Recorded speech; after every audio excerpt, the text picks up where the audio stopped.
কই যাইতেছ? Teachers day কোন programme? Town হলে?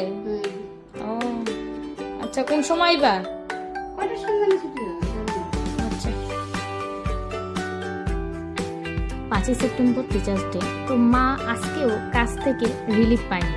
সকালবেলা উঠে টুকটুক করে সমস্ত কাজকর্ম করলো এবং আজকে দেখেন দিনটা খুব ভালো লাগছে দেখতে, আকাশটা খুব পরিষ্কার। তো মা সেজে গুজে টিচার্স ডের জন্য রেডি হচ্ছিল, কিন্তু তার আগে মার যে করণীয় কর্মগুলি রান্না করা, এই যে ডিমের ঝোল করছে আমাদের জন্য, তারপর আবার সয়াবিনের তরকারি করলো, আবার মা আমাদের জন্য চালতার ডাল করলো, এগুলি সব কিছু করেই মাকে বেরোতে হলো টিচার্স ডে প্রোগ্রামে যাওয়ার জন্য। তো মা সবসময় আমি দেখি ছোটবেলা থেকে যে সকালবেলা ভোরবেলায় ঘুম থেকে উঠে আমাদের জন্য রান্নাবাড়ি করে তারপর স্কুলে যায়। মার কোনো রিলিফ আমি কখনো দেখিনি। তো মা অ্যাজ এ টিচার